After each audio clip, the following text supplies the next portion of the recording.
26 years old, and I never had a chance to choose a president for my country. For 26 years, we've had only one person in power, Lukashenko, who on various occasions admitted himself to be a dictator. For 26 years, me and over 9 more million of people of Belarus have never had a chance of fair presidential elections. For many years, his strongest opponents have been disappearing, have been kidnapped, have been found dead, or had to leave the country under the threat of security for themselves and their families. And this time, it hasn't been any different. This time, the strongest opponents were put to jail even before the official election campaign has started. This time, some opponents eventually had to leave the country because of the threats that they have been receiving. Belarusians have been described as pomerkovne for many years. It's a special Belarusian term that means very tolerant, very patient, willing to stand any oppressions and not say anything. This time has been very different in many ways. This time, a wife of one of the opponents decided to run for presidency instead of him. And Lukashenko didn't consider her a threat because he never had been taking women seriously. Many times in his interviews, he has been saying that women can't do anything. Women are not strong enough.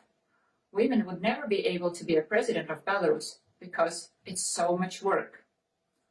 Women are way better at home. There are better jobs for women. So he just let her be. He never considered her strong enough. Another thing that has been very different during these elections is that 3 campaign offices have united, all 3 led by women. This way, we got Tikhanovskaya, a candidate to presidency, Maria Kolesnikova, who has been a head of campaign office for Babariko, and Victoria Tsepkalo, who has been head of campaign office for the 3rd candidate. And that changed everything. They made Belarusians feel as a nation. Hundreds of thousands of Belarusians all over the country were coming to listen to their speeches. Belarusians have united. They have created an alternative way to calculate their own votes, not to be tricked by the government again.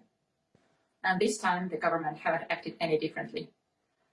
Same day, it has announced that Lukashenko obtained over 80% of the votes from Belarusian people, which is not true. And due to alternative ways of calculating votes, this time we know for sure that this is not true.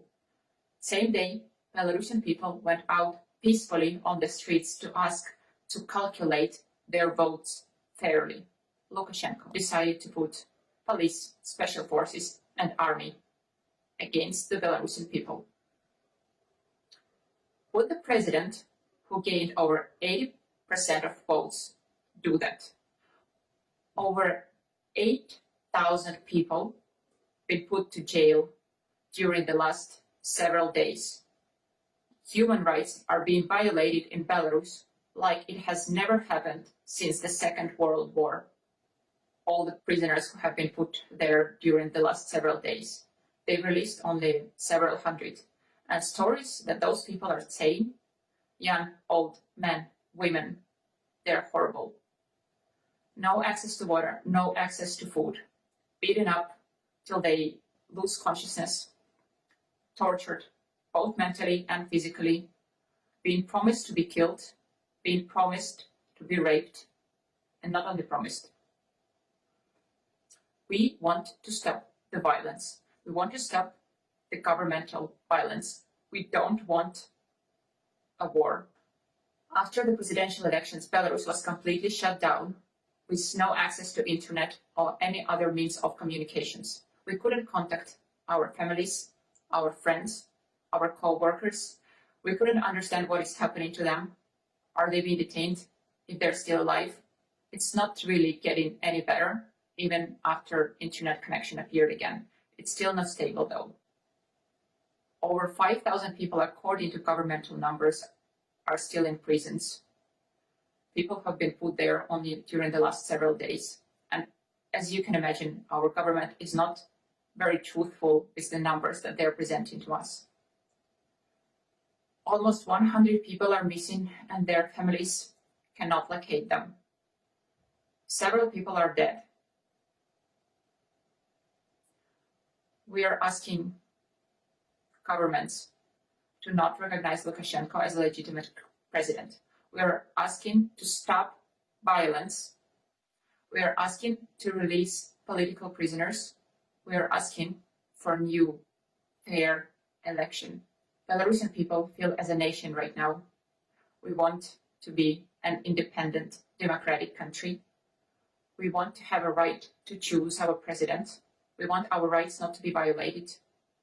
We want human rights to be protected in our country. Belarusians are helping each other like never before. There are hundreds of volunteering points all around the country. Local businesses, local communities are helping each other as much as they can. And we're also asking you to help us. We want to thank you, all the people and governments who have supported us so far. We want to thank people and media portals that have been sharing information. We want to thank governments who already have recognized Lukashenko as not as a legitimate president and who is taking some actions to support Belarusian people. We want to thank communities that are building solution for us.